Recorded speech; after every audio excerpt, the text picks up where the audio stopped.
Iran যে যুদ্ধ করছে আমেরিকা এবং ইসরায়েলের বিরুদ্ধে, এই যুদ্ধে রাশিয়ার কি কোনো সহযোগিতা আছে?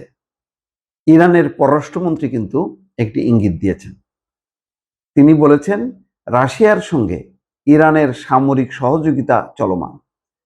এর আগে কিন্তু ওয়াশিংটন পোস্ট বলেছে যে মধ্যপ্রাচ্যের যে সমস্ত গুরুত্বপূর্ণ স্পর্শকাতর সামরিক স্থাপনা আছে, তার গোয়েন্দা তথ্যচিত্র, স্যাটেলাইট চিত্র, সেগুলো সরবরাহ করা হচ্ছে ইরানের সামরিক জান্তাদের কাছে, এবং ইরান সেটা নিখুঁতভাবে সে ব্যবহার করছে। অর্থাৎ জায়গা মতো যে সেই ক্ষেপণাস্ত্র আঘাতগুলো হচ্ছে, ড্রোন হামলা চালানো হচ্ছে। এখন ইরানের পররাষ্ট্রমন্ত্রী এবার নিজেই ইঙ্গিত দিয়েছেন যে রাশিয়ার সাথে ইরানের একটা সামরিক সহযোগিতা আছে, যেটা চলমান। তেহরান ও মস্কোর মধ্যে সামরিক সহযোগিতা চলমান, এটা নতুন কিছু নয় বলে মন্তব্য করেছেন ইরানের পররাষ্ট্রমন্ত্রী আব্বাস আরাকচি। তিনি এটিকে দীর্ঘস্থায়ী কৌশলগত অংশীদারিত্ব বলে বর্ণনা করেছেন। এনবিসিকে দেওয়া সাক্ষাৎকারে ইরানের পররাষ্ট্রমন্ত্রী এই কথা বলেন। রাশিয়ার কাছে ইরান কোনো সাহায্য পাচ্ছে কিনা জানতে চাওয়া হলে তিনি বলেন, দুই দেশ বহু বছর ধরে সামরিক সম্পর্ক বজায় রেখেছে। আরাকচি বলেন, আমাদের সঙ্গে রাশিয়ার একটি কৌশলগত অংশীদারত্ব রয়েছে। এই দুই দেশের মধ্যে সামরিক সহযোগিতা নতুন কিছু নয়, এটি কোনো গোপন বিষয় নয়, এটি অতীতে ছিল এবং এখনো আছে, ভবিষ্যতে অব্যাহত থাকবে। রাশিয়া কি ইরানকে মার্কিন লক্ষ্যবস্তু খুঁজে পেতে সাহায্য করছে? এই প্রশ্নের উত্তরে আব্বাস আরাকচি বলেন, তার কাছে এই বিষয়ে বিস্তারিত সামরিক তথ্য নেই, কিন্তু দুই দেশের মধ্যে সম্পর্ক অত্যন্ত শক্তিশালী। অর্থাৎ তিনি কিন্তু অস্বীকার করেননি। যদিও ডোনাল্ড ট্রাম্প বলেছেন যে রাশিয়ার সহযোগিতা করছে এই যুদ্ধে, এই ব্যাপারে তার কাছে পরিষ্কার কোনো ধারণা নেই।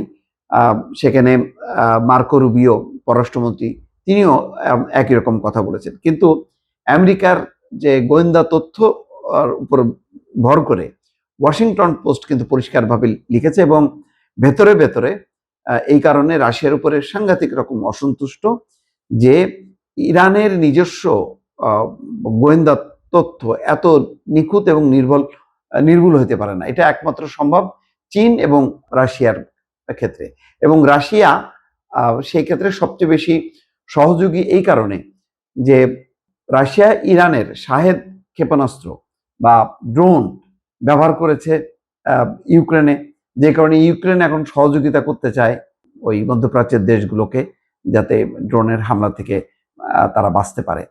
তো বোঝাই যাচ্ছে যে রাশিয়া যেহেতু ইরানের কাছ থেকে শাহেদ ড্রোন নিয়েছে, ইরানও সামরিক সহযোগিতা, তথ্য, অস্ত্র, যা যা প্রয়োজন সেগুলো নিতে পারে। এখন বিষয়টা যেহেতু সামরিক, বিষয়টা ওপেন সিক্রেট না, সেই কারণে হয়তো খোলাসা করছেন না ইরানের পররাষ্ট্রমন্ত্রী আরাকচি।